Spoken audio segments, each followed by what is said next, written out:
Aí, agora sim. Bom, gente, boa noite para todo mundo. Sejam todos bem-vindos a essa live que a gente vai fazer hoje.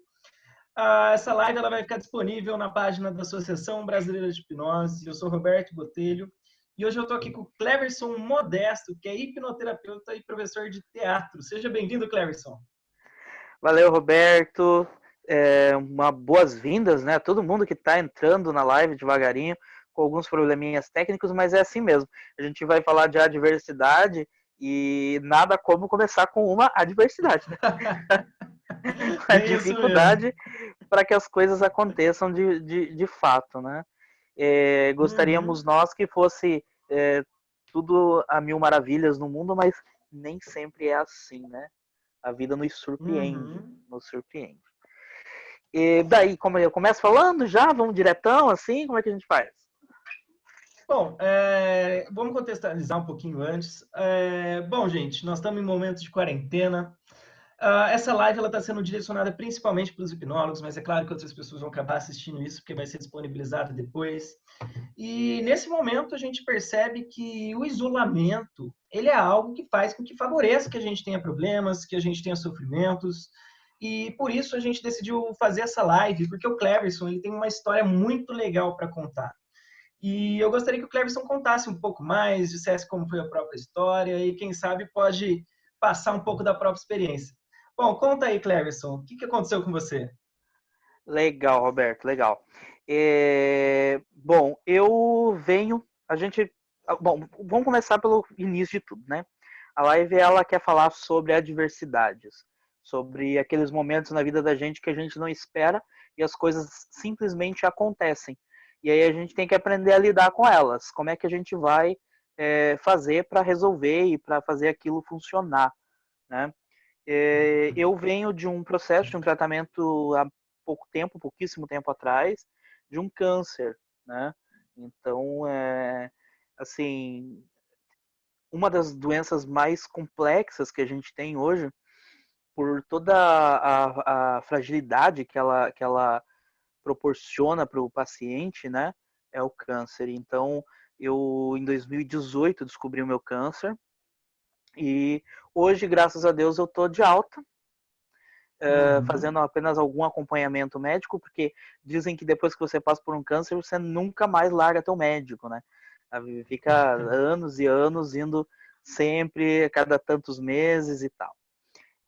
Mas basicamente hoje eu estou de alta, então eu acho que isso é muito legal.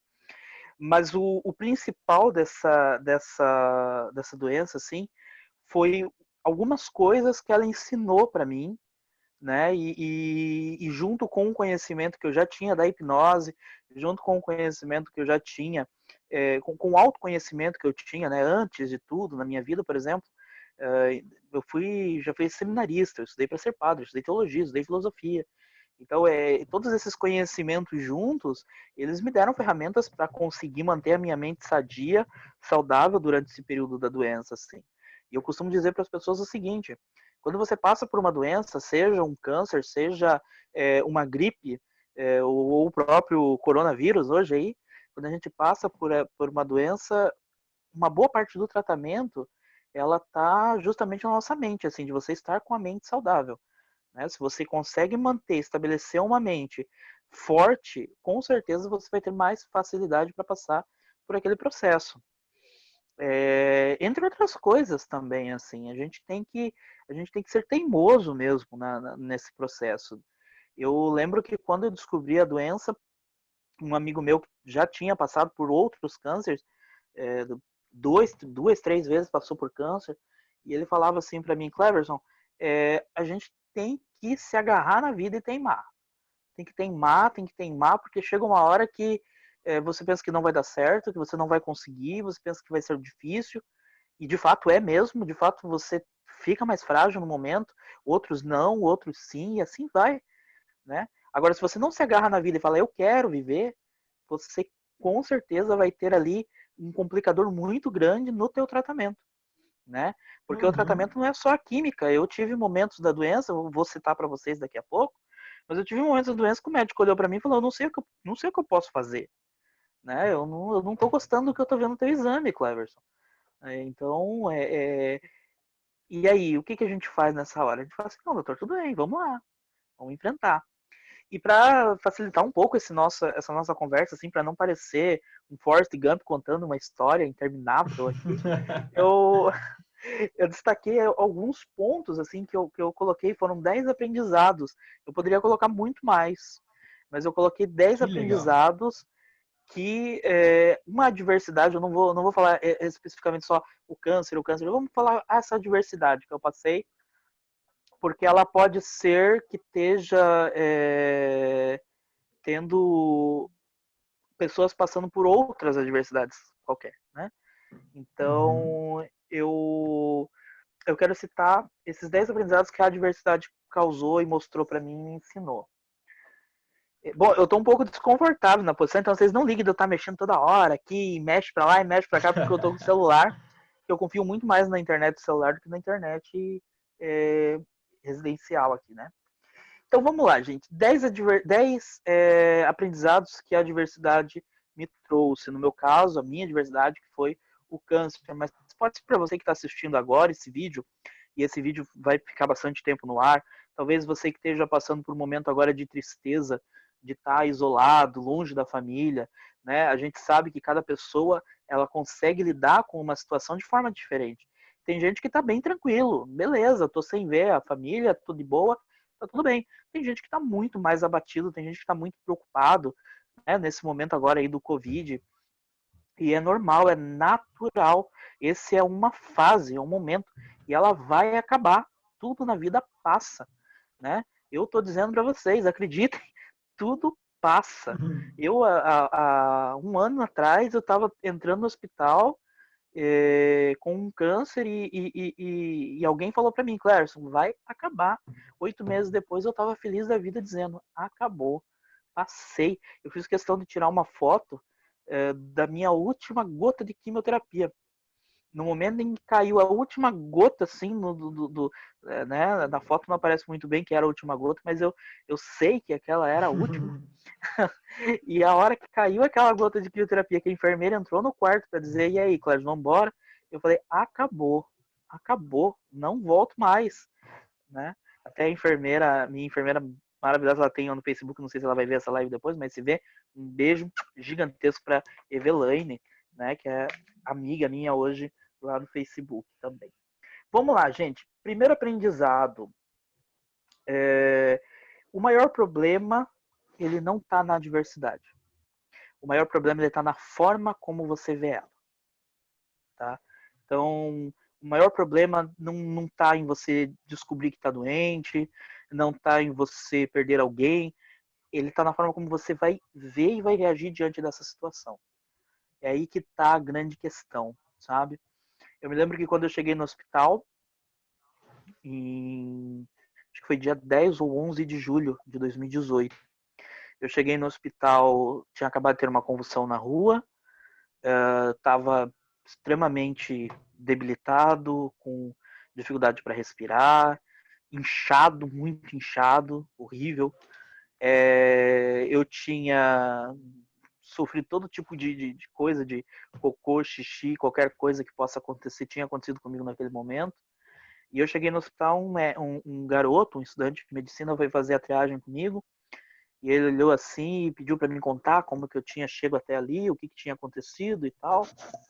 E, e a gente foi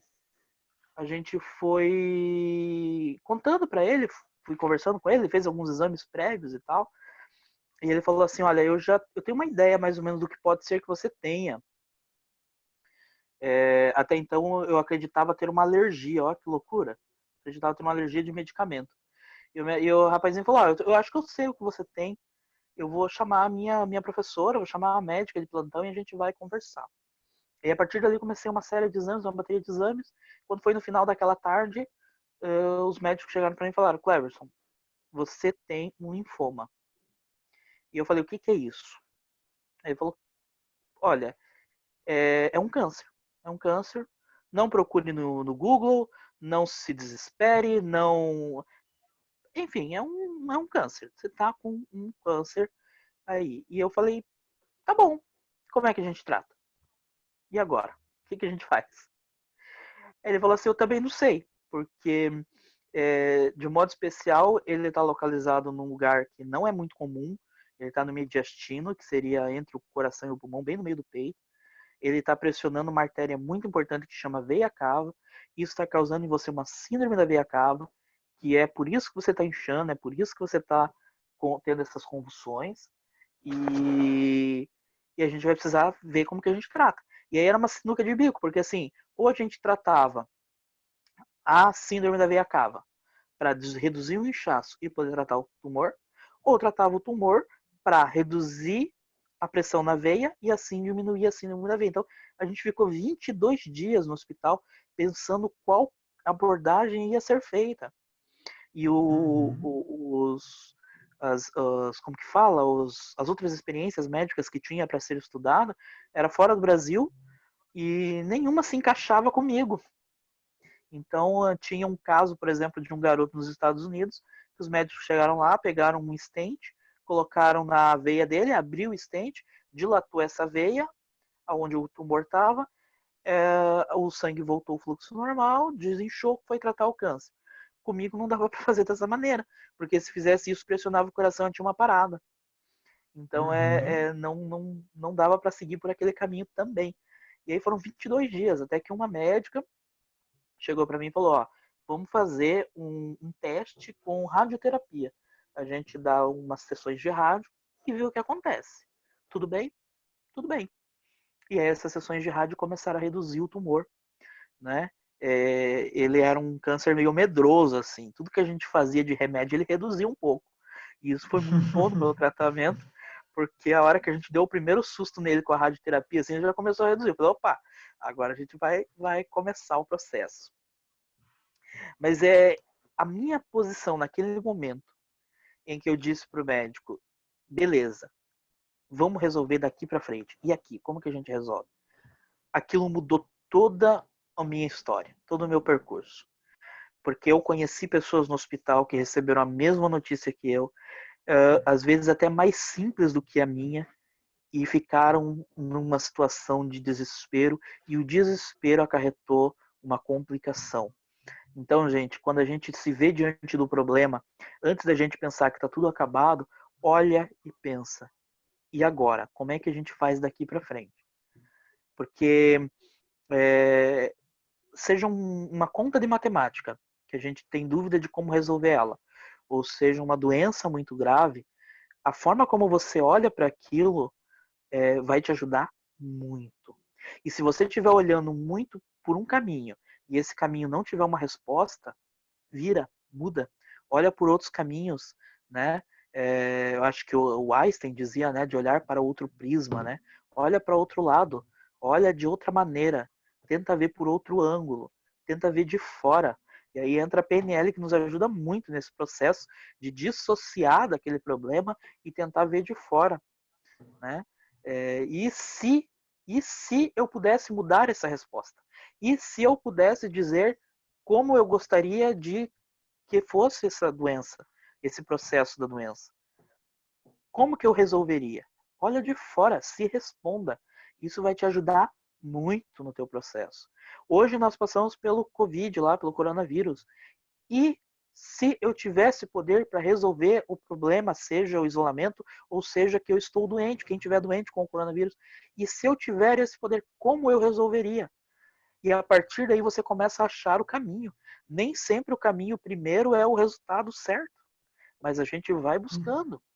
Agora, se a gente para e fala, ferrou, tá tudo errado, a chance da gente não conseguir achar a resposta é muito maior. Muito, muito maior. Né? Se você já tem uma certeza, é isso que você vai ver, isso que você vai perceber. Né? Com Ainda mais se certeza. você tiver uma emoção trabalhando em conjunto. E aquilo que o Roberto sempre fala nos cursos e tudo, o nosso corpo ele reage da maneira como a gente pensa.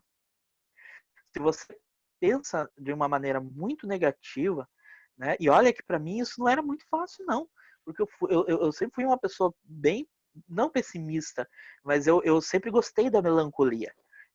Eu sou artista e como artista eu me torno muito produtivo nos momentos de melancolia. Então, os momentos de tristeza eram os momentos que eu muito produzi na minha vida, que eu escrevi peças de teatro, que eu escrevi poemas, que eu escrevi roteiros, né?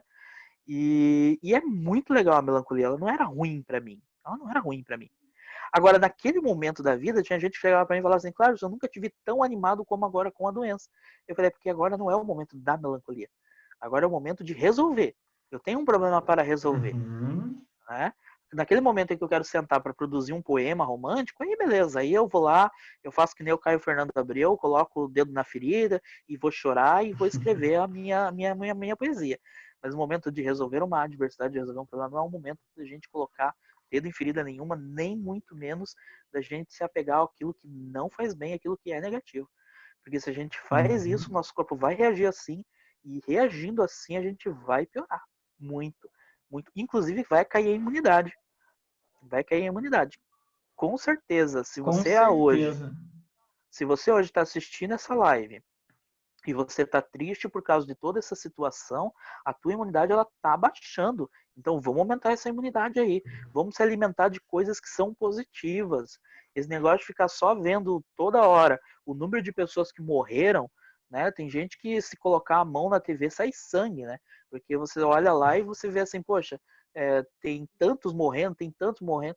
Gente, vamos ver as coisas boas também. Vamos se alimentar de coisas positivas. É, Desculpa te interromper. Se o seu foco é o problema, você vai estar experienciando problema, você vai sentir problema, né? Se eu estou pensando que eu vou me ficar mal, que isso não tem saída, eu vou liberar cortisol, vou liberar hormônios que vão sim diminuir a minha imunidade, né? É muito melhor com toda então me certeza. imaginar me melhorando, buscar soluções, do que me imaginar sofrendo. Buscar uma versão melhorada tua diante daquilo, né? Uma versão nova. Uhum. E aí tem um segundo aprendizado que eu tive assim nesse processo, que é o sofrimento, ele tem prazo, ele tem tempo, e é a gente que determina o tempo dele. Aí você que está assistindo agora pode falar assim, nossa, Clarence, mas você está falando isso porque como? Você não sabe o que eu passo, né? Eu tive uma fase na minha vida onde eu era muito depressão, assim, né? Aquela fase da melancolia, junto com mais um pouco de depressão, misturava tudo e virava um fusar. E naquela fase da minha vida, às vezes as pessoas falavam assim, não, mas veja bem isso, veja aquilo, veja aquele outro. E eu falava assim, não, mas você não sabe o que eu passo, né? Você não sabe o que eu passo. Então é muito comum a gente, às vezes, se apegar à nossa adversidade, se apegar ao nosso problema e falar assim, não, mas você não sabe qual é o meu problema. Você não sabe quanto o meu problema é maior. Né? Eu tive um companheiro de quarto no hospital que ele foi fazer um cateterismo. Ele foi fazer um cateterismo e ele levou aquela situação assim de maneira tão pesada, mas tão pesada, que ele não saiu do hospital. Né? Ele não saiu do hospital. Assim, para ele nada era bom, tudo era ruim. A comida do hospital era péssima, ter que tomar banho era péssimo, ter que estar ali era péssimo, as pessoas eram erradas, o governo era o problema, o planeta estava errado, quer dizer, tudo na vida daquela pessoa estava errado. E você via que era um discurso até meio vazio dele, mas era só para contrariar, né? Só para contrariar tudo. Uhum. E era simples, era ele chegar, era ele ficar uma noite no hospital com uma alimentação mais leve, no segundo dia o jejum, e no terceiro fazia o cateterismo e ia embora. Esse era o quadro dele. Ele estava bem, ele estava forte, ele só precisava limpar uma veiazinha lá. E ele levou de tal maneira isso, de tal maneira, que ele se complicou de um jeito que eu não sei. A última vez que eu vi, eu estava voltando para fazer uma quimioterapia, encontrei a esposa dele e a esposa falou, não, tá na UTI.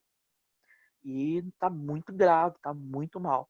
Então eu fiquei pensando assim, poxa, talvez ele naquele momento precisava tomar algumas atitudes e determinar o quanto. Eu sei que era sofrido também para ele ter que passar por um procedimento. Ninguém quer ir para o hospital, mas determinar o tempo que aquele sofrimento vai ter na nossa vida.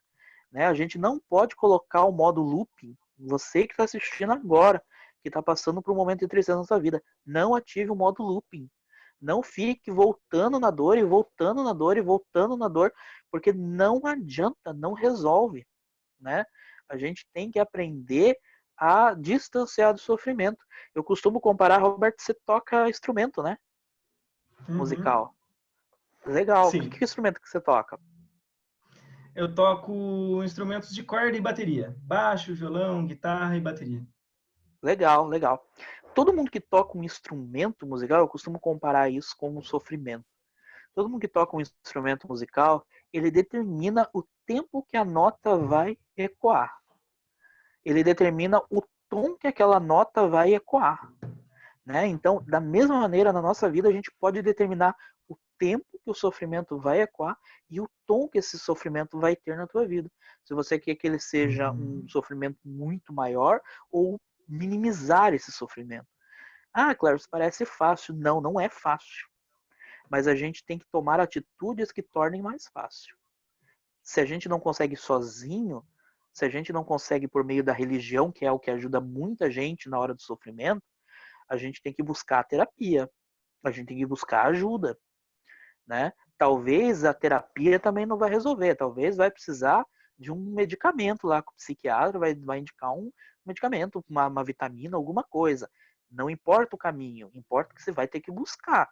Mas o primeiro passo é teu. É naquele momento que você falar, eu não quero mais sofrer com isso, e aí você parte para uma ajuda, entendeu? Eu não quero mais essa nota musical, eu não quero mais aquela long, eu não quero que esse tom seja esse. Eu quero um tom mais suave, eu quero uma música mais suave. É assim que o músico pensa na hora que ele está tocando. Acredito eu não toco música, mas eu acredito que ele vá criando a harmonia daquela música que ele está tocando. Então, crie você a harmonia da tua vida também, né? E fale, olha, aqui já deu, já sofri. Agora, vamos para frente. Como é que a gente resolve?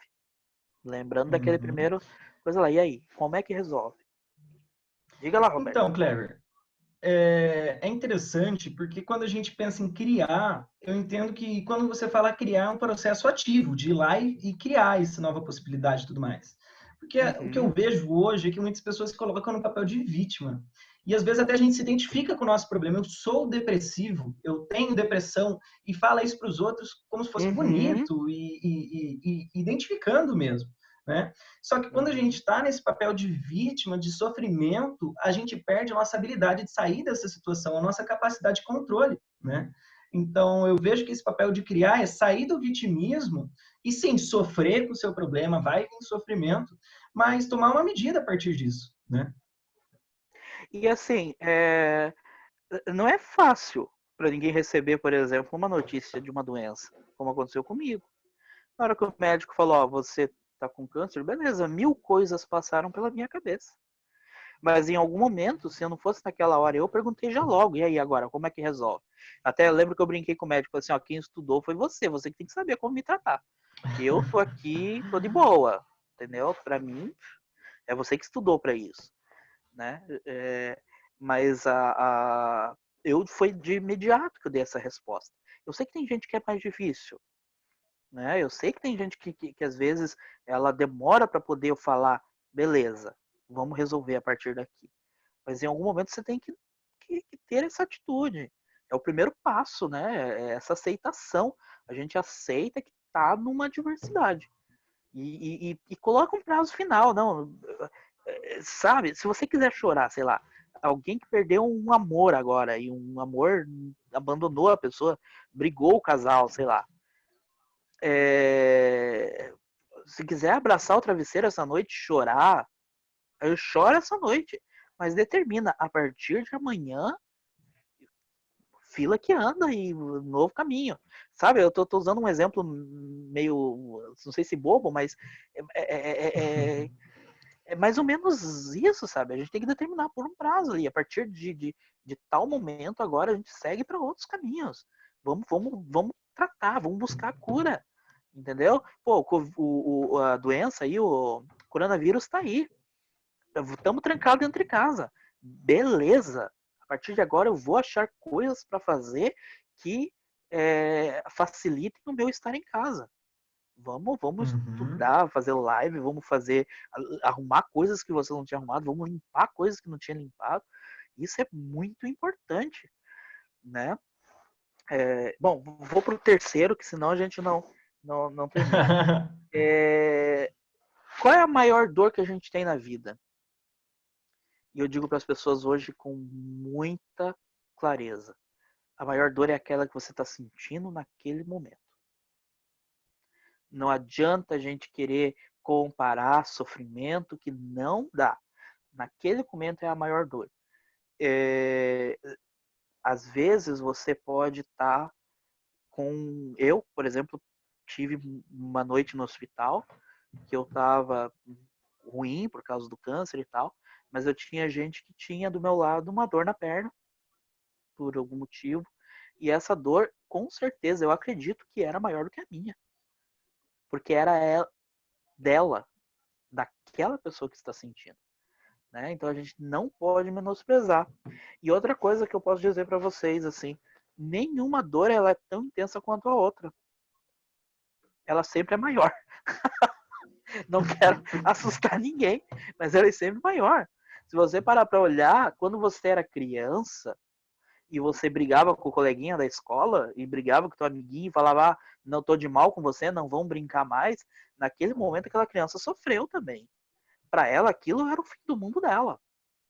Hoje, se um colega chega para você e fala assim, Roberto, não quero mais brincar com você, não, você vai falar, o que esse cara tá falando, meu? Por quê? Porque a gente já ressignificou isso. E a partir daí as dores elas vão crescendo. Até que chega na adolescência você descobre a dor do primeiro amor, assim como vai num outro momento você descobre doenças, você descobre a perda de alguém, a morte e tudo. E você vai descobrindo que as dores elas vão tomando proporções cada vez maiores. E ela vai e você vai descobrindo que naquele momento que você está sentindo ela é o momento que ela dói mais, né? Então, agora, o que eu vou fazer diante da dor, diante desse sofrimento? Eu vou ficar? Eu vou colocar ele na mala e vou falar assim, não, é meu mesmo, tenho que carregar. O Raul Seixas dizia, né? Aquele complexo de Jesus Cristo, adora sofrer pelos outros. Né? Não criticando o Cristo nem os cristãos, mas essa coisa da paixão que muita gente dentro do cristianismo prega, de que agora estamos na semana, né? Semana Santa, paixão, amanhã sexta-feira da paixão, domingo, ressurreição de Cristo, e eu sempre na igreja católica eu questionei muito isso, essa coisa do sofrimento, de você se agarrar na dor e dizer, não, tem que passar, não tem que passar. Você tem que buscar o jeito de resolver isso, entendeu? Agora, quando você olha para Cristo, para esse sofrimento, eu sei que eu estou fazendo uma salada de fruta, mas enfim. Quando você olha para esse sofrimento lá da paixão de Cristo, e você olha para essa paixão e fala assim, não, peraí, existe um aprendizado, não é só pela dor, muda completamente a forma de você observar aquilo. Então, na nossa vida também é assim. Né? A gente não pode ficar com essas coisas de que é o meu problema, é o meu sofrimento, tenho que. Não tem nada, meu filho. Não tem, não. Você tem que olhar para ele e falar, não, peraí, vamos resolver. Tem como resolver? Vamos resolver. Vamos achar um caminho. Tem uma frase, Kleber, que diz o seguinte, que a gente só se livra dos problemas quando a gente já subiu um nível a mais de consciência, né? E de Com fato, certeza. se eu já tenho preparo para lidar com aquilo, não é um problema para mim.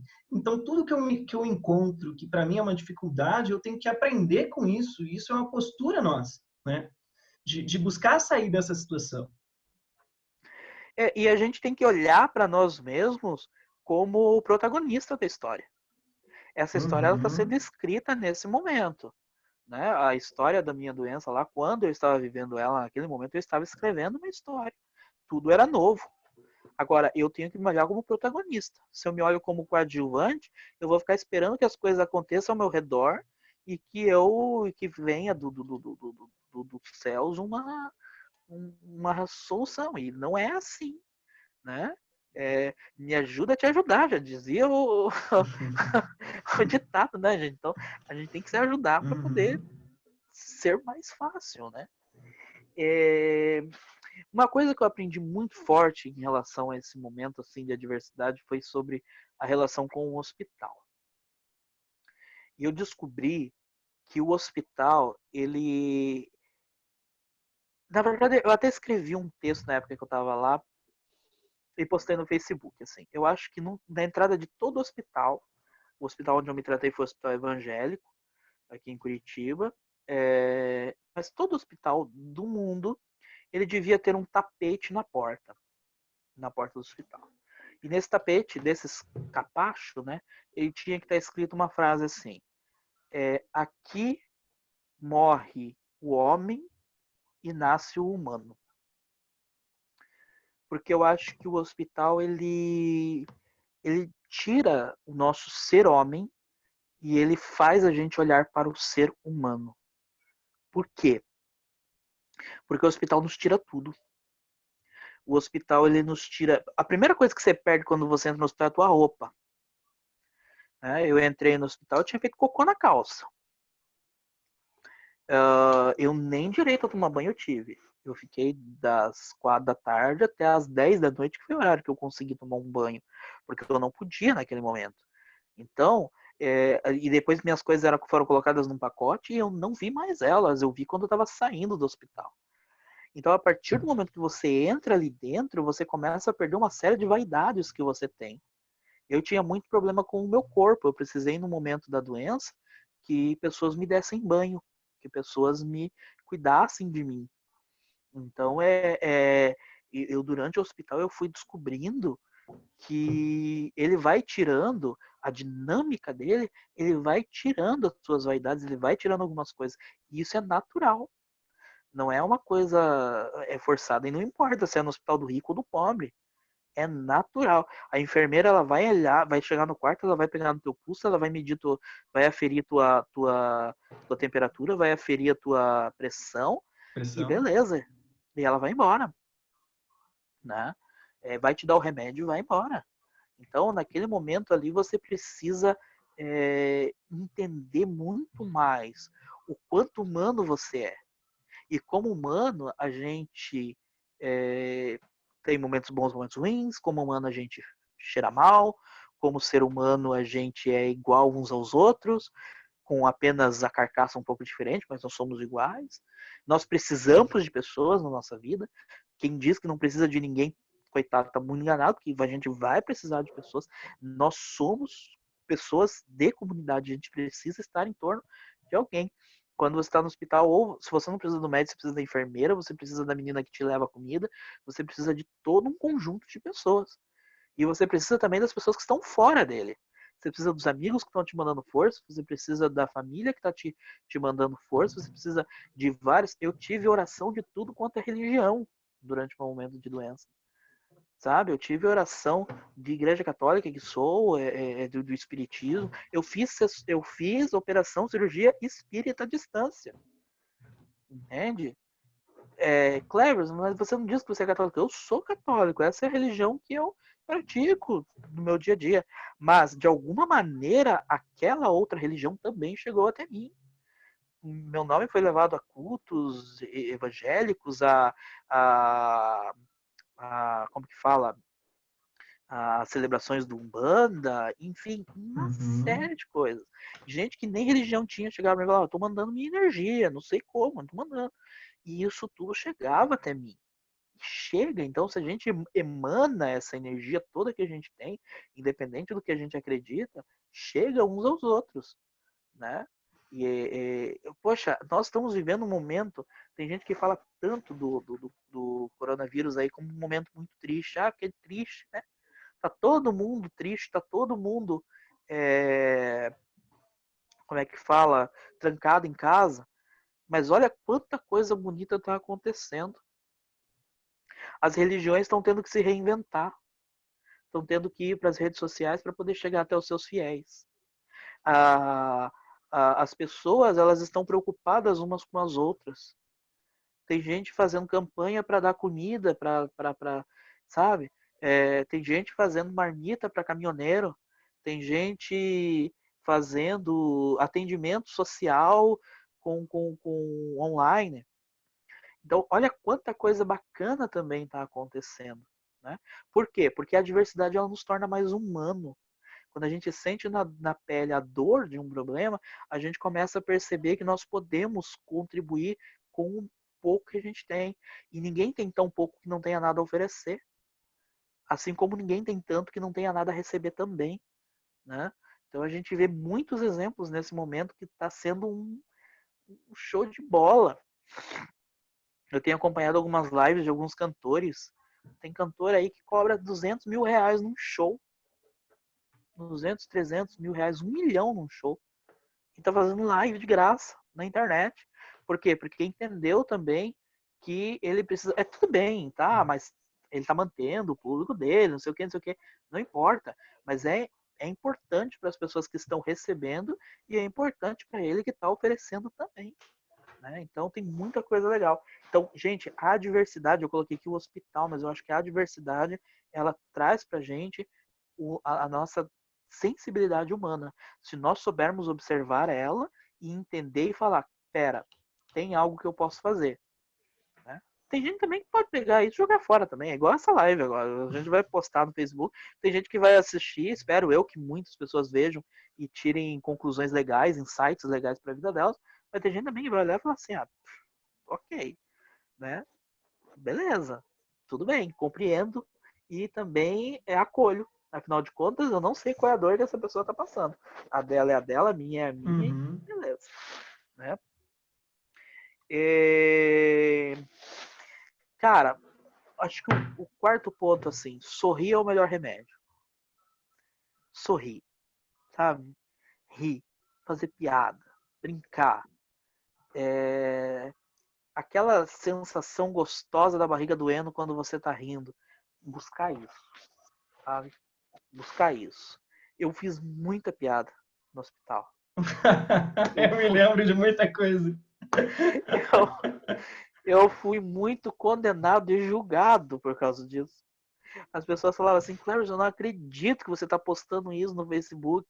Eu não acredito que você está falando isso. Mas, gente, não é mais forte que eu. Tanto, pra você ter uma ideia, eu fiquei sabendo agora, depois de um tempo, assim. Um dia, eu fiquei um dia a mais no hospital. Assim, era para mim ter ganho alta numa das minhas, dos meus internamentos. Era para eu ter ganho alta. E eu não ganhei naquele dia. Eu fiquei muito puto. Eu fiquei muito irado. Fiquei... Não prometa alta para um paciente. Uhum. Não prometa se você não pode cumprir. É muito doído. E aí, poxa, eu tava preparado para ir embora. De repente, mas falou, não, você vai ficar. E quando eu fiquei muito puto e tal. Mas beleza, depois vim embora. Agora, pouco tempo atrás, minha irmã tava contando que o médico chamou ela assim num canto e falou: o menino tá muito rebelde. O menino não é o mesmo, tá meio tristão, passou a semana meio triste. Vou deixar mais um dia no hospital para ver o que.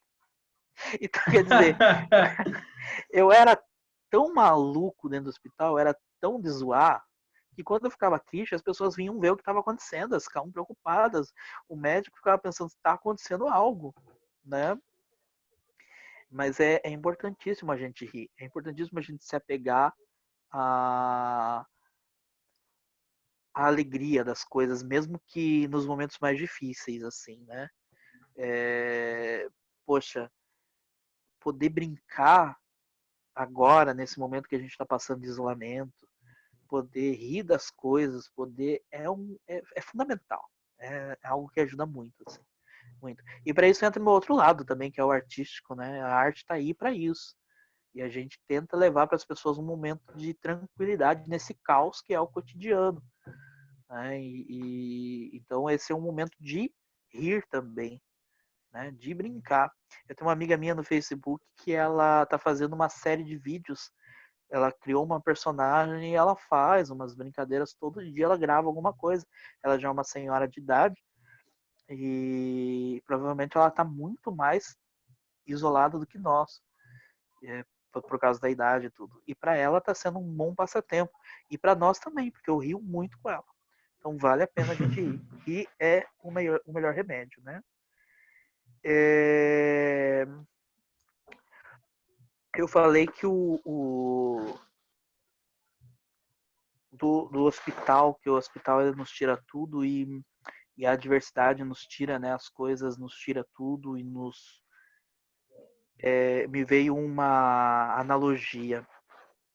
Quando a gente vai arrumar guarda-roupa, dificilmente a gente consegue arrumar as prateleiras sem pegar tudo que tem dentro do guarda-roupa, jogar na cama e ir trazendo de volta do seu devido lugar. Porque a gente precisa sacudir. E quando a gente passa, por exemplo, por esse momento de corona e tal, a gente também precisa sacudir.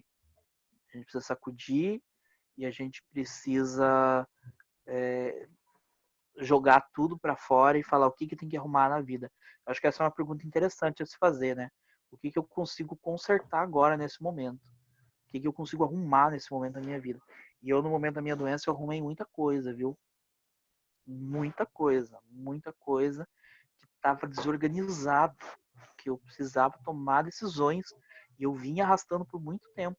E naquele momento, no hospital, eu tive que tomar decisões. Decisões de mudar, decisões de resolver, decisões de, enfim, eu tive que tomar ali. Isso é fundamental. Então, se você passa por uma adversidade na tua vida, não olhe para a adversidade apenas como problema, sofrimento, dor. Olhe para ela também como algo que vai te ajudar a resolver coisas. E tente achar quais coisas ela vai resolver, né? Sempre há algo a se perder. Foi uma coisa que eu aprendi. Sempre há algo a se perder. Eu me lembro que eu estava no hospital, num quarto, com mais 6 pessoas. E de repente, um dia, na madrugada, chegou um paciente que ficou na cama do lado. E aí eu perguntei para ele o que ele tinha. Ele falou: tô com suspeita do H1N1. Imagine só, eu tava com um tumor próximo ao pulmão. E do meu lado tinha alguém com H1N1. E eu tinha na minha cama, eu sempre fui muito sortudo, assim. Quando eu entrei no hospital o primeiro dia, eu ganhei uma cama muito boa, porque ela ficava do lado da janela. Ela ficava do ladinho da janela ali e eu controlava a entrada de ar do quarto. Você sabe o quanto é bom você poder controlar a entrada de ar do quarto? É maravilhoso. Eu sou muito calorento, então toda hora tava com aquela janela aberta, né? E aquele cara ali chegou com H1N1 e tal.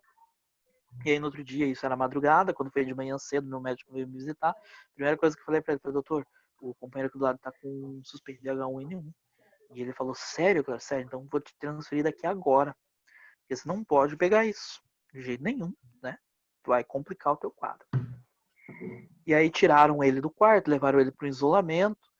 E depois a enfermeira veio, quando levaram ele pro isolamento, eu falei: tá tudo tranquilo, eu não vou precisar sair do meu cantinho, não vou precisar largar a minha janela. E aí, quando a enfermeira veio dizer assim pra mim: claro, hoje você muda pro 8º andar. Eu fiquei desesperado, porque eu ia perder a janela. Agora você me diz uma coisa: qual a lógica de uma pessoa que tá morrendo no hospital ficar preocupado com uma janela que nem é dela? Eu tava preocupado com a janela. E para mim foi torturante passar o dia pensando que eu ia sair dali e eu iria para um outro quarto. E se no outro quarto não tivesse a janela? Então a gente sempre tem algo a perder. E quando a gente está no momento da adversidade, a gente sempre olha para as pequenas coisas e dá um valor maior a elas. E nem sempre isso é ruim. Às vezes é bom você dar valor às pequenas coisas.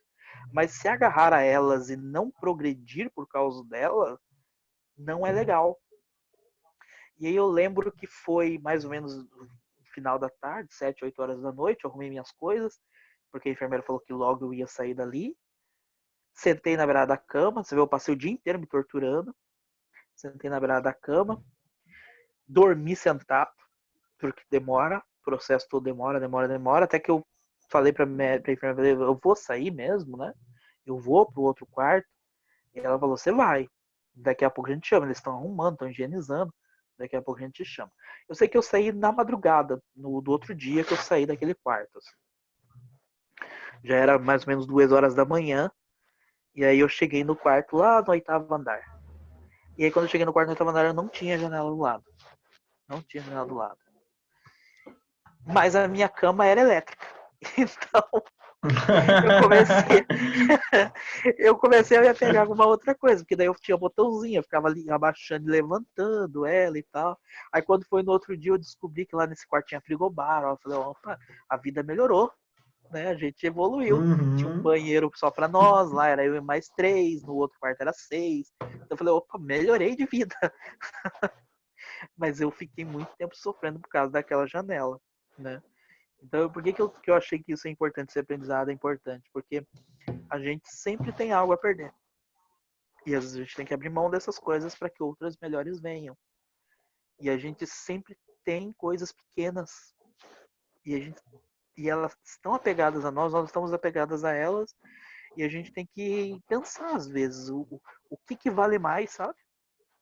O que eu preciso, como que eu posso ressignificar aquela coisinha pequena ali e talvez abrir porta para outra, muito melhor, né? E a diversidade nos mostra muito isso também. Que mais? Vamos lá. Tá acabando já, que coisa. A diversidade nos mostra que temos tudo aquilo que dizemos não ter. Essa foi, para mim, um dos maiores aprendizados. O câncer me mostrou que eu tinha tudo aquilo que eu dizia não ter. O câncer me mostrou que eu tinha tempo, que eu sempre dizia não ter. O câncer me mostrou até que eu tinha dinheiro. Porque você passa a vida pensando assim: ah, eu não vou investir num curso. Eu quero fazer o curso, quero muito fazer o curso de hipnose. Quero aprender hipnose, quero aprender hipnose, quero fazer o curso de hipnose. Mas eu não tenho 400, 500, 600 reais para investir no curso de hipnose. Não, eu não tenho esse dinheiro, eu não tenho esse dinheiro, eu não tenho esse dinheiro. Aí, de repente, você descobre uma doença, você paga 400, 500, 600 numa caixa de remédio para tantos dias. Eu hoje tomo quase 600 reais de remédio. Né? Eu gasto muito dinheiro com remédio hoje. Muito dinheiro. Quando eu saí de lá, acho que tem alguém entrando na sala lá. Opa, seja bem-vindo, Lucas Já Azevedo. provei já.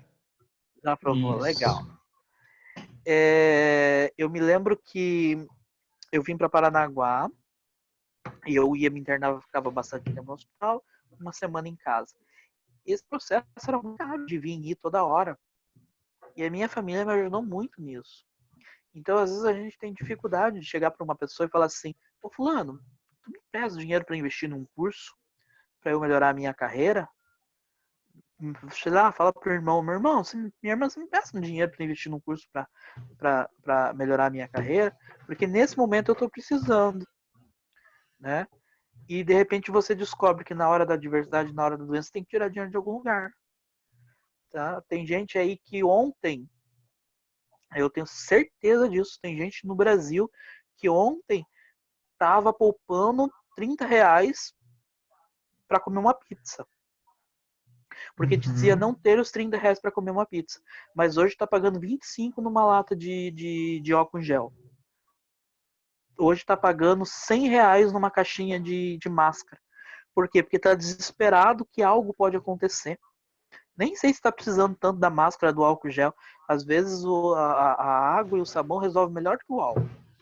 Mas tem gente que deixou muito tempo na vida de fazer coisas, agora na hora do problema ele tira da onde não tem para resolver. Então, assim, se você parar para administrar a sua vida e você olhar, há lugares da onde a gente sabe que não é fácil, né? É difícil, mas há lugares onde a gente pode resolver. Talvez eu não tenha o dinheiro X para fazer o curso de fato, mas eu posso fazer algo a mais que vai dar a mais uma graninha que vai sobrar para fazer o curso. Mas eu posso deixar de fazer uma coisa que não é tão viável agora para eu poder fazer o meu curso. Entendeu? Eu não preciso deixar a adversidade chegar na minha vida, a água bater na minha bunda para eu começar a nadar. Eu posso aprender a nadar antes, né? E espero que pessoas que estejam ouvindo isso um dia elas tenham esse insight também e possam não precisem passar por nada para descobrir isso, né? Essa aqui eu já falei mais cedo, né? Nós somos humanos e precisamos de pessoas. E é uma verdade muito absoluta, assim. A gente precisa de gente. Nós precisamos de pessoas ao nosso lado. Nós precisamos do calor humano. A gente precisa se sentir acolhido e se sentir amado, né? agora, nesse momento do isolamento, é o momento de ligar para a família. É o momento daquela pessoa que há muito tempo estava sem ligar para o pai e para a mãe, perguntar se eles estão bem, se precisa que vá no mercado. Entende? Então, a distância também nos aproxima. E isso é muito interessante, desde que a gente olhe. É aquilo, Roberto. Tudo na vida da gente, ele tem várias formas de olhar. Eu posso olhar e tirar a lição positiva, ou eu posso olhar e jogar tudo fora e falar assim, não, eu vou ficar aqui com o sofrimento, abraçado nele e vou ficar com ele eternamente. Né? Então, não, às vezes não compensa. Mas a gente tem que olhar para o lado, sempre a gente tem que olhar para o lado que vai trazer coisas bacanas, né?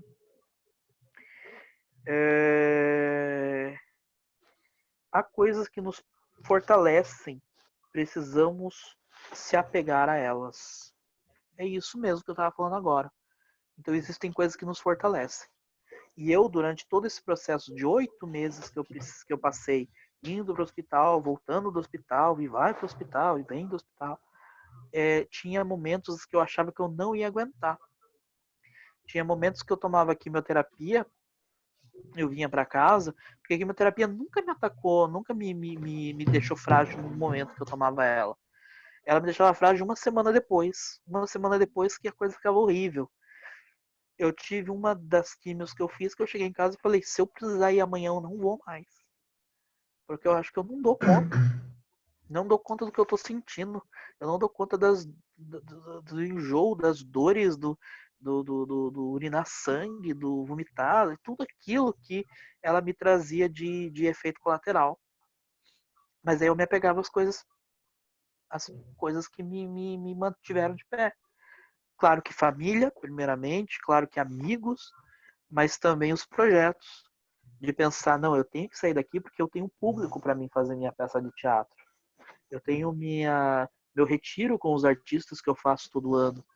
Eu tenho que sair daqui porque eu tenho hipnose para me dar segmento. Eu tenho os meus projetos dentro da hipnose que eu quero construir. Então, a gente tem que olhar. E aí eu pergunto agora para quem está assistindo essa live, o que é que você tem para fazer daqui a tantos dias quando essa quarentena acabar? No que você está apegado? Porque daqui a pouco isso tudo vai ter passado e a gente vai olhar para trás e a gente nem vai perceber que já foi. Quando a gente vê, já foi. E talvez a gente até sinta saudade de estar em casa. Porque aí a vida volta para aquela rotina, aquela correria absurda. Né? Mas ok. Ok. E eu sempre digo para as pessoas o seguinte: eu tinha dois. Opa! Alô, alô? Alô, tá tudo tranquilo. Tá tudo tranquilo? Tivemos só um apagão? Não, tranquilo. Eu sempre digo para as pessoas o seguinte: eu acho que eu esqueci o que eu ia falar por causa do apagão. Bom, já foi. Quebra de padrão. Uma quebra de padrão É quebra de absurda. padrão. Mas já lembrei. Eu sempre tive duas coisas que me mantiveram muito de pé. E uma delas era o teatro, como projetos para ele, para a vida que eu tinha dentro dele, e a hipnose. A hipnose ela foi fundamental na minha vida em vários momentos. Eu aprendi com a hipnose a ajudar no meu processo de fortalecimento de cura. Eu fiz exame utilizando de auto-hipnose, anestesia de auto-hipnose. Eu consegui ajudar pessoas que estavam ao meu lado no hospital com a hipnose. Então, para mim, a hipnose foi uma descoberta gigantesca. E eu nem sabia que eu conhecia tanto da hipnose como eu fui descobrir na hora que eu estava lá dentro. Porque aí você tem que fazer. E aí você descobre o que você tem que fazer e como que você vai fazer. Né? Então, esses aprendizados, eu poderia citar muitos outros assim. Mas esses aprendizados foram os que me vieram, assim, que eu tive a oportunidade durante esse período de adversidade aí da doença, do câncer que eu tive. Hoje passou, né? Já estou há 1 ano num processo de Claro, tem coisinhas, tem sequelinhas que a gente tem que cuidar, mas hoje já é outra história, né? Hoje a gente já está escrevendo outro caminho, outro processo. E daqui a pouco também vai passar. Vai passar a quarentena do coronavírus, vai passar. Opa, voltamos aqui para mim. Daqui a pouco vai passar a quarentena do coronavírus, daqui a pouco vai passar a, a pessoa que está com uma doença também em casa aí vai passar, vai acabar. Acredita em mim, vai passar. A depressão passa, tudo isso passa. É lógico que a gente tem que também buscar caminhos para isso passar. Dentro de mim e dentro de vocês existem ferramentas para resolver coisas. Utilize dessas ferramentas, essas ferramentas já estão aí. E quando eu citei aquela hora que eu fiz uma brincadeira que eu falei da criança que brigou com um amigo, né? Aquele menininho, o Cleverson, lá atrás, que brigou com o amiguinho e sofreu por aquilo, ele naquele momento estava adquirindo uma ferramenta que é muito útil hoje. É muito útil hoje. Terapia, você já pensou que terapia a gente faz a todo momento, sem saber? Né? Se você vai no trânsito, por exemplo, e uma pessoa te xinga, né? A pessoa te xingou lá no trânsito. Talvez você chegue em casa e você nem lembre que alguém te xingou no trânsito. Por quê? Porque naquele momento você já ressignificou. Porque alguma ferramenta tua lá de trás já entrou e falou: não preciso me incomodar com esse xingamento. Talvez não. Talvez a pessoa chegue em casa e fique lá chorando dias e dias porque alguém xingou ela no trânsito. Mas aí é uma decisão dela, né? É ela que se apegou ao ponto ruim da coisa. Então, assim, gente, quando a gente passa por um problema muito, muito grave, por mais que ele pareça sem solução, a gente tem ferramentas dentro da gente, dos pequenos problemas que a gente já passou, para mostrar que todos passam e esse também vai passar. E eu acho que é isso. Muito bom, muito bom, muito bom. Nossa, Clever, muito legal a sua experiência.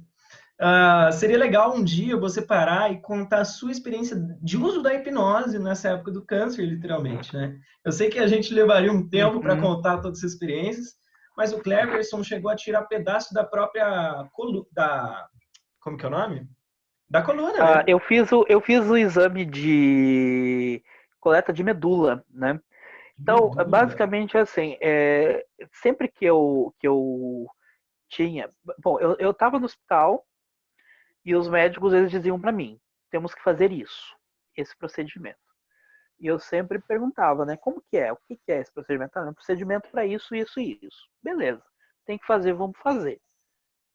Nunca fugi de nada na vida e nunca. Vamos lá, tem que fazer, vamos fazer aí o procedimento. E eu tinha um ou dois colegas que eu sempre perguntava sobre como era certas coisas, porque já tinha passado pelo câncer. E esses colegas, eles eram muito sinceros comigo. Eles falavam: Cleverson, olha, vai ser legal, não vai ser bom, não vai. Né? E um dia o médico chegou para mim, eu me lembro como se fosse hoje, assim, era um sábado à tarde, estava eu almoçando, e aí o médico chegou para mim e falou: eu vou fazer hoje o exame de medula óssea, a biópsia da sua medula. Todo mundo que passa por câncer tem que fazer esse exame. E ele falou: eu não vou te enganar, vai doer. Então já começaram com a sugestão ali, né? A sugestão já. Uhum. Os amigos que estavam no quarto, eles falaram assim para mim: vai doer. Um deles falou: quando eu fiz, eu quase arranquei o reboco da parede. Eu falei: não é possível que doa tanto assim. Eu falei: vou perguntar para os meus amigos de fora que já estão bem, que já passaram por isso. E eles falaram para mim na mensagem, mandaram mensagem. Eu perguntei lá: vou fazer agora a coleta de medula, tá, tá. E aí uma amiga minha falou: Cleverson, não vou mentir, dói, vai doer. Aí eu falei: putz, mas beleza, se vai doer, vamos lá, vamos fazer, né? Você já vai até meio Cabreiro. cabreiro já. Meio contraído pro negócio, assim, né? A gente já contrai o corpo inteiro e eita, nós vamos lá, seja o que Deus quiser. E aí eu falei: cara, se eu acredito na hipnose, acho que esse foi o momento efetivo, assim, que eu tive um divisor de águas, assim. Que eu falei: se eu acredito na hipnose, eu tenho que fazer ela funcionar agora comigo. Eu não sei até que ponto eu vou conseguir, mas alguma coisa ela tem que me ajudar. E aí o meu médico ele chegou para mim, começou o procedimento, me indicou tudo que ele ia fazer. Você vai, eu vou passar um álcool nas tuas costas para higienizar, eu vou fazer isso, fazer aquilo lá. É um exame que teoricamente é simples, a gente faz ele no quarto mesmo, mas ele é doído. E aí, o que que eu fiz? Eu projetei uma imagem, uma imaginação. Falei, enquanto eu estiver passando pelo exame, eu quero estar preocupado com outra coisa. E aí eu comecei a me imaginar numa praia, que eu gosto muito de praia, adoro frio. Esse momento, essa fase do ano agora, que a gente está no outono, né? Para mim é maravilhoso você estar na beira da praia sentindo aquele vento gelado. É o melhor momento. E aí eu comecei a me imaginar na praia num dia de inverno, de outono, com aquele vento gelado batendo no meu rosto e tal. E aí tudo que o médico falava para mim, eu convertia. Então você vai sentir um gelado nas tuas costas. Beleza, foi o vento que bateu. Então tudo eu imaginava como algo dentro dessa historinha que eu criei na minha mente. E ao mesmo tempo eu conversava com o médico, respondia a ele. Todo momento eu estava ali, presente no aqui e no agora, sem se preocupar com o que ele estava falando comigo, apenas convertendo coisas. E assim foi, até o momento que ele falou: agora eu vou colocar agulha, eu vou tirar a tua medula. A medula é um sangue de dentro do osso da coluna, perto em cima do cóccix ali, aquele osso que parece um oitozinho que a gente tem, né?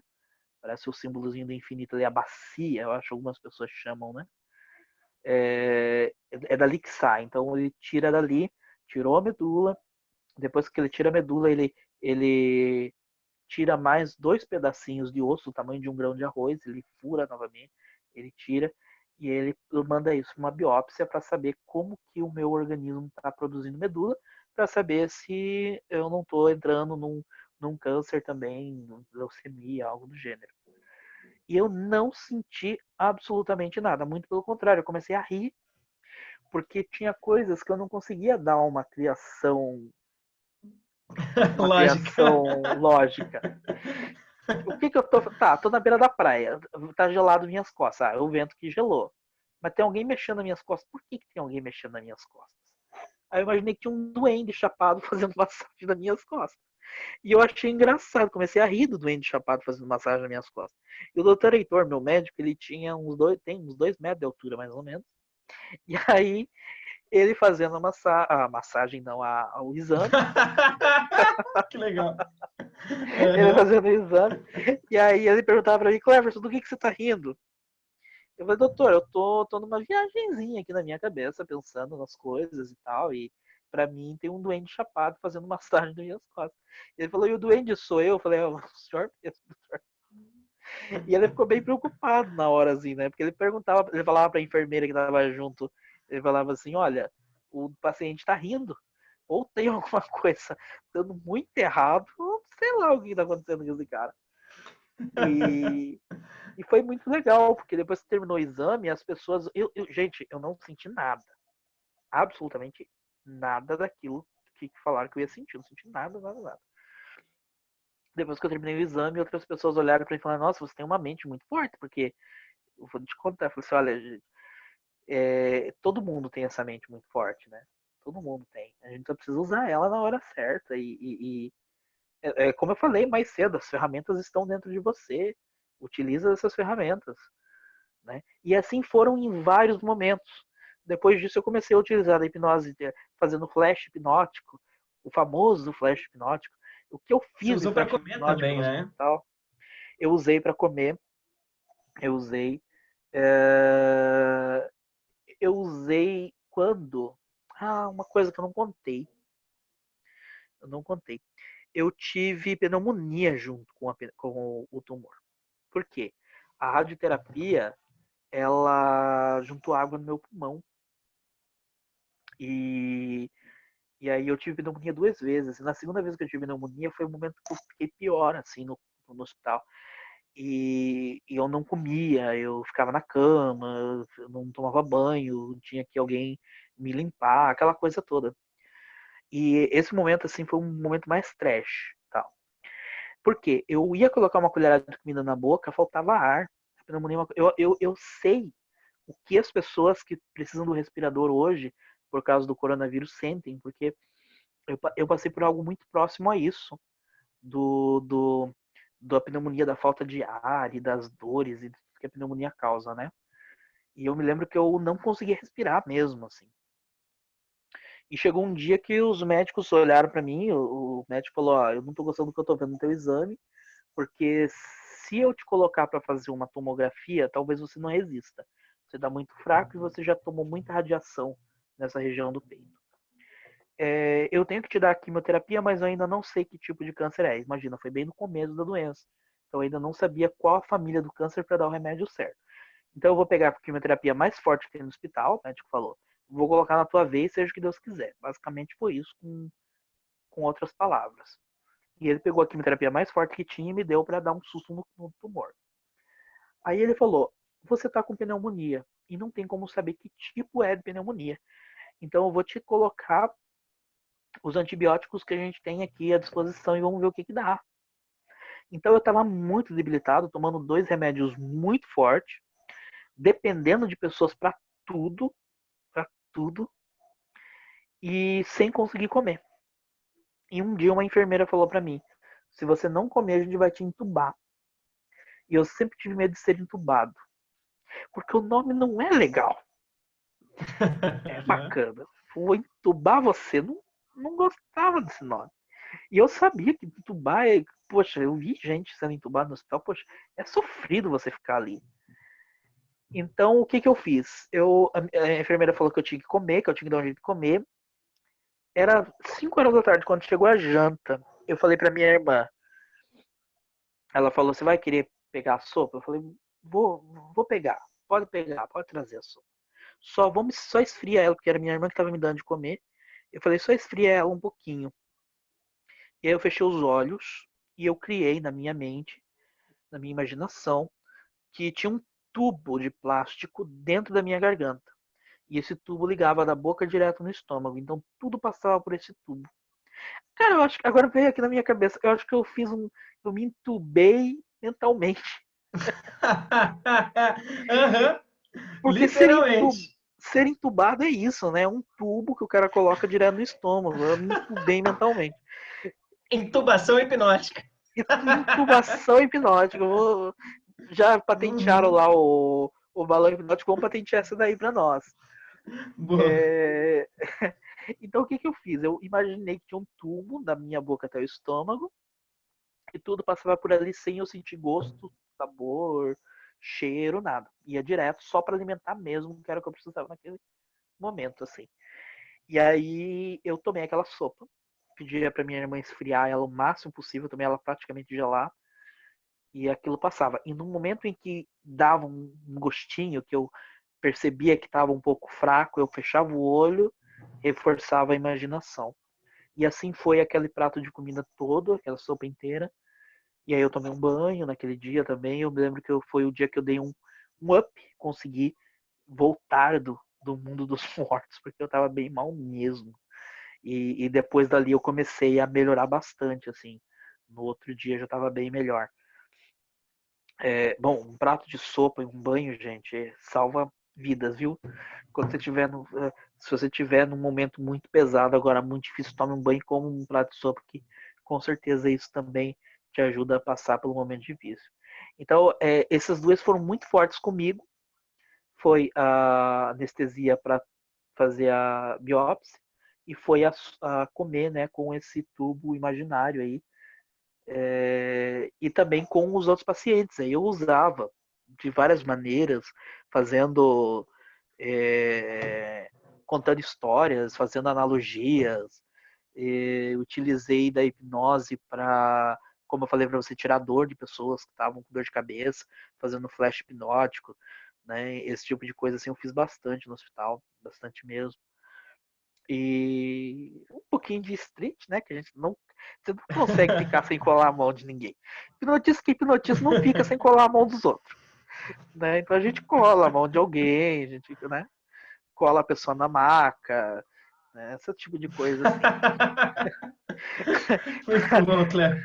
Faz ela achar que a mangueira do soro é uma cobra, esse tipo de coisa é bem sadio. Muito bom, muito bom. Clever, gratidão por Ai, ai. dividir sua experiência com a gente. Eu Eu que espero que agradeço. isso traga experiência, benefício que for para todo mundo que for assistir essa live aqui depois. Agradeço todo mundo que esteve presente. Você gostaria de falar mais alguma coisa, Clever? Não, eu não sei se as pessoas querem perguntar algo, né? Às vezes, já que elas estão Uhum. na live ativamente aí, se alguém quiser perguntar algo, fica à vontade. Ergue o dedinho aí que o Roberto abre para pergunta. É. Alguma pergunta aí, gente? Vamos dar uns segundinhos aí. Bom, Eu acho que enquanto tem do isso, Rodrigo você que ali está uma assistindo a pergunta. gente,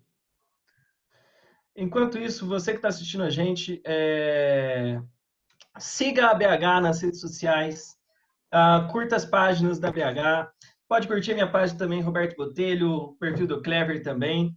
E, bom, acho que não temos perguntas por enquanto. O Rodrigo, Roberto, ele levantou o dedo ali. O Rodrigo Belato.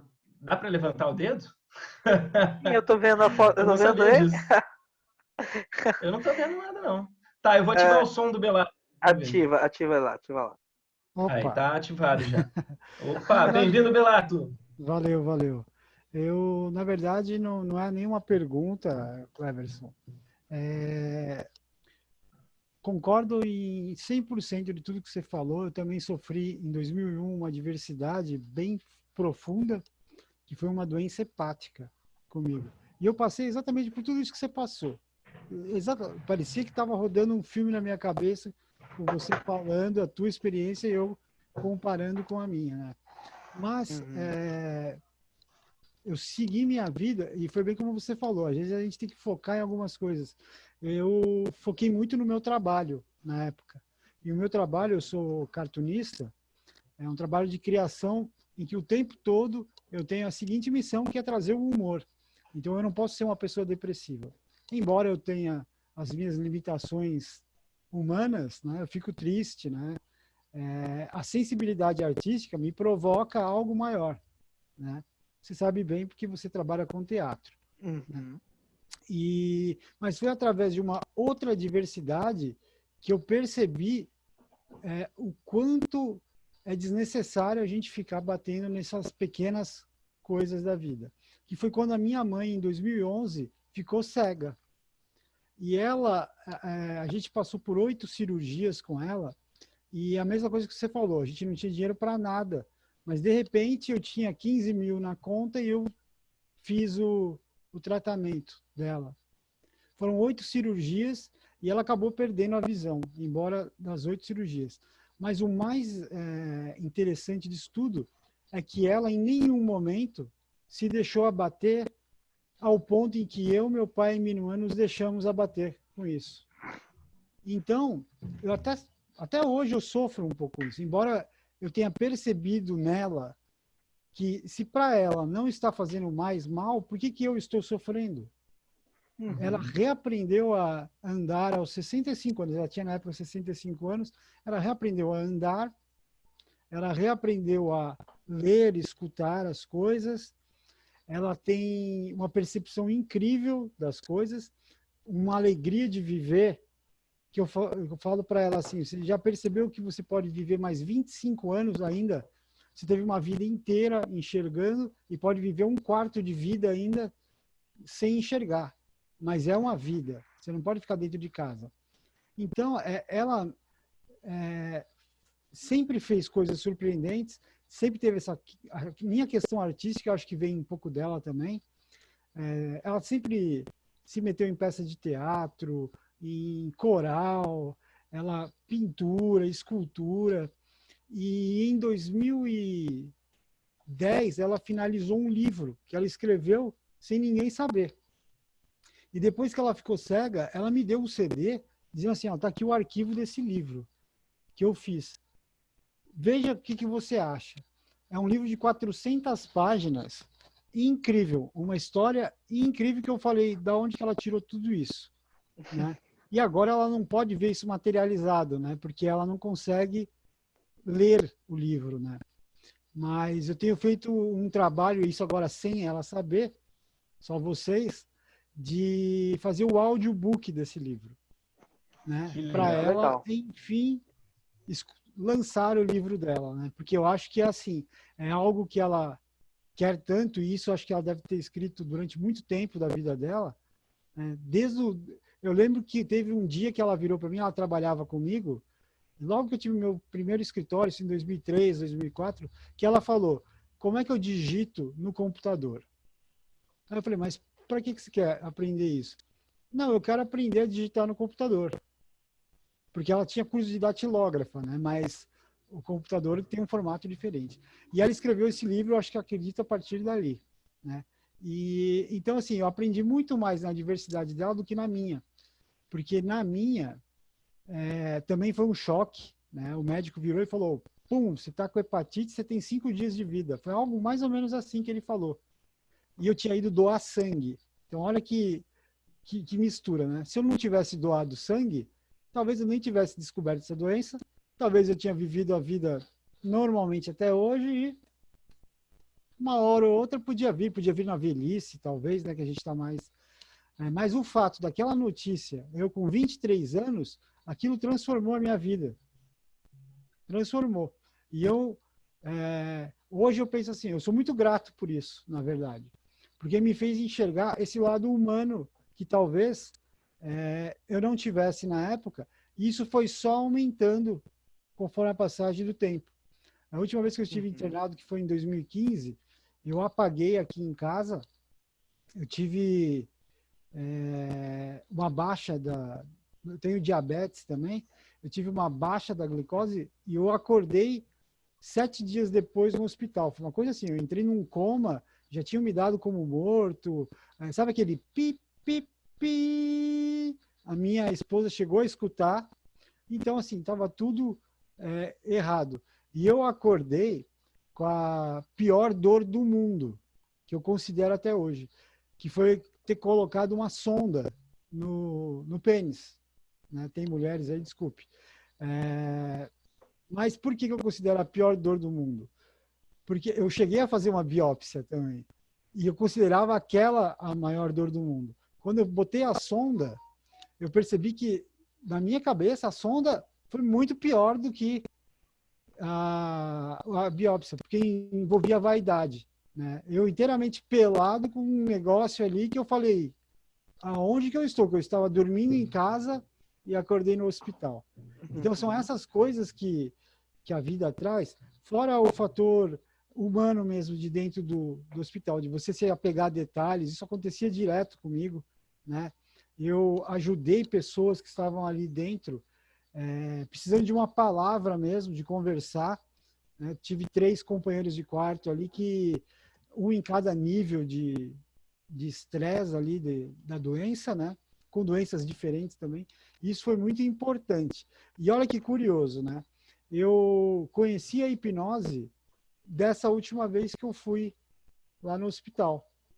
Conheci hipnose eu estava fazendo fisioterapia, né? Era uma rotina lá, e o fisioterapeuta falou para mim assim, tá vendo aquele médico ali? Tinha passado um médico, né?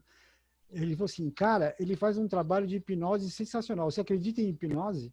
Falou para mim. Eu falei, não, já ouvi falar, sempre tive curiosidade, sempre tive vontade de fazer, mas nunca ao ponto de chegar e fazer mesmo. Aí eu falei para ele assim, tá aí, assim que eu sair daqui eu vou começar a estudar hipnose. Porque era uma coisa que eu sempre quis fazer. Então, olha que ponto positivo dentro do hospital isso foi para mim. Ao mesmo tempo que eu estava ali liberando palavras para outras pessoas, eu também estava recebendo palavras de outras pessoas.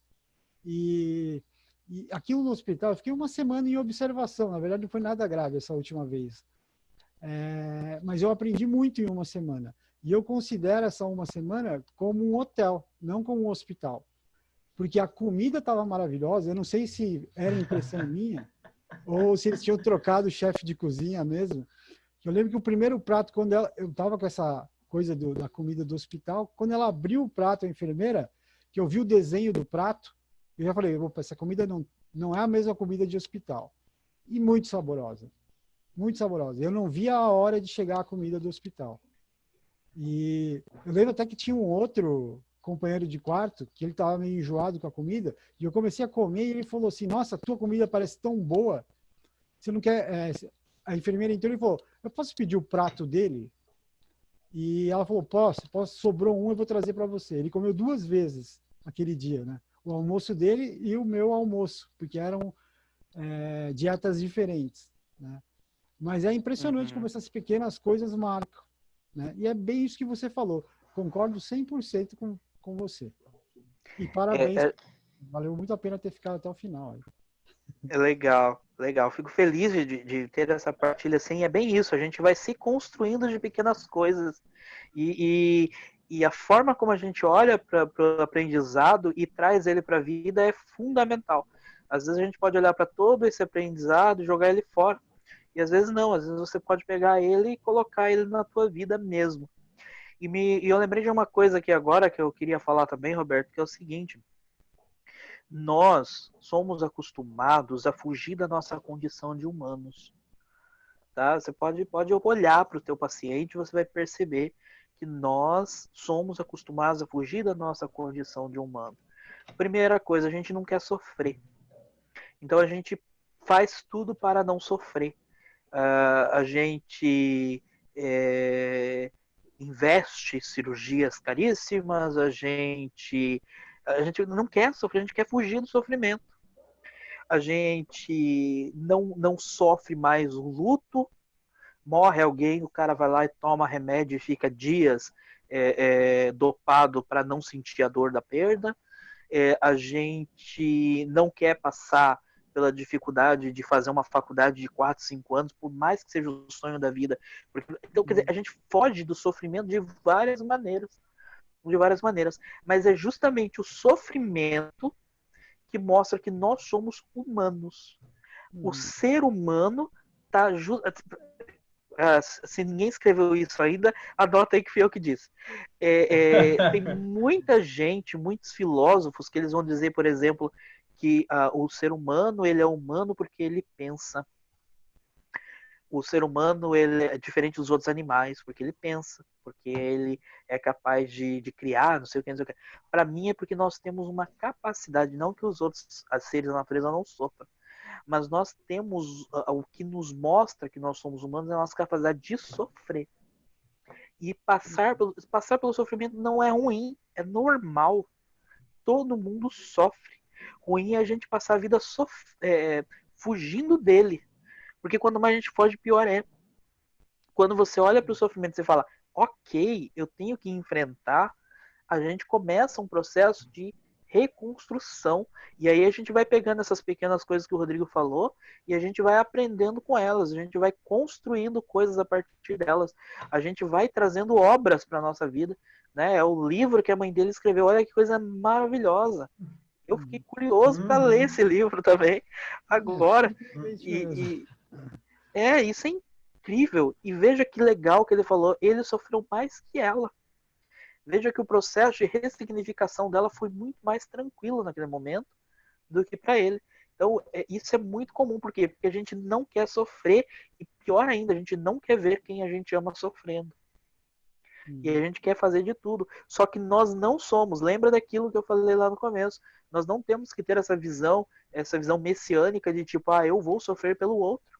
Eu vou sofrer a dor do outro. Não precisa disso.